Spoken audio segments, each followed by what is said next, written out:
MOTIV Bowling presents from the 2018 USBC Masters in the On Center in Syracuse, New York, Match Play Day 1, with insight from Brett Spangler, our lead national tour rep. You know, Ryan Ciminelli, he really knows what shapes he likes to see. For the most part, we see him in slow response bowling balls. This week was really no different, except Ryan was shaping the ball more. He's sliding further left. He's actually sending the ball, he's sliding further right, and he's sending the ball further left. He's mostly used a Forza SS in qualifying, but, you know, we will see him, at least on the burn squad, get into venom shocks, and maybe, if you know, depending on the pair, I know he's going to follow a lefty. He may even get into a Jackal Ghost, but I wouldn't expect him to get into anything past that as far as getting down lane and creating angle. He always has a Venom Shock Pearl in his bag, but I would look for Forza SS's Venom Shocks and Jackal Ghosts.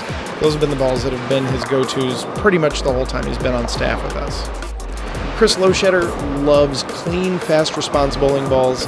He has heavy ball roll. He's able to get those balls to read the mid lane far better than almost anyone in the field, and he actually smooths them out with his hand. He doesn't have a whole lot of tilt.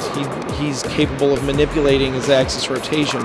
So Chris is just going to be in clean, angular, fast response balls. Expect Lowe to be in balls like Venom Shock Pearls and the Revolt Vengeance. The Lethal Paranoia is his favorite. A huge advantage of that for Chris is that he doesn't really affect what other people are doing on the lane. He kind of leaves them to do what they're going to do and does his thing. Jacob Kent pretty much exclusively is using smooth, slow response balls. You know, truthfully, on the burn squad, he used a Covert Revolt and a Venom Shock Pearl, but all of the rest of the games this week, he's been in a Forza SS of some sort. He has a Forza SS that's 2.5 inches from his axis, one that's 4.5 with the pin down in a small hole, and one that's 4.5 with the pin up and no hole. I'd be surprised if he got into anything else. He really likes to be able to take those balls, stay slow, and just see a lot of shape out of those, and try to stay left of his competition. Pontus loves to twist it. He can create a whole lot of shape on the lane, more than almost anybody out there.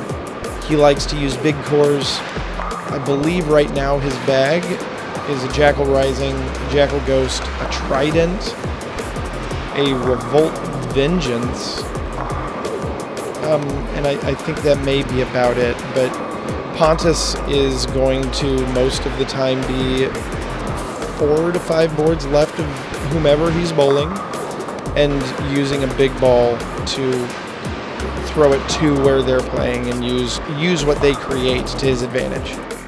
Kyle Cook is a unique player. He has a very soft hand, really tall guy, and he uses his length to his advantage. So he's not a guy who really needs to throw out hard. He's going to be in balls that can get down lane but still be controllable. So he's going to use a Villain, most likely on the fresh. You may see him get into a Covert Revolt, a Venom Shock, or even an original Primal Rage, because all of those balls are balls that he can get down lane and he can control from various angles.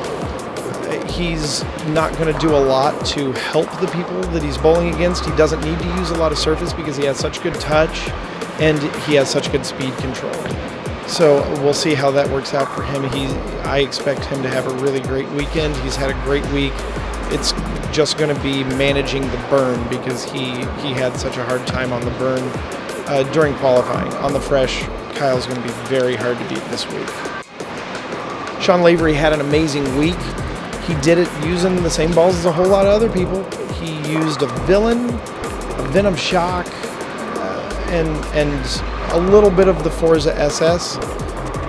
I don't expect anything too tricky from him here. I expect him to use those balls.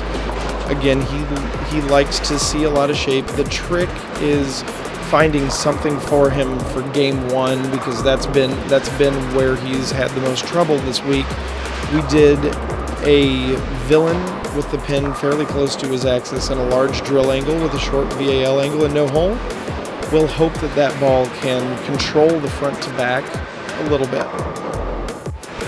Chandler is great at controlling his angles. He has quite a bit of ball speed. He has an outstanding roll. He loves the Venom Shock. This week, it's been the Venom Shock and the Villain that he's thrown the most.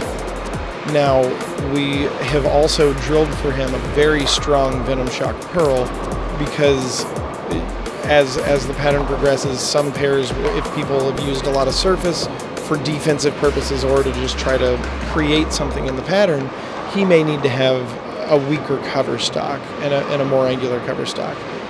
But I expect those to be the balls that Chandler's in.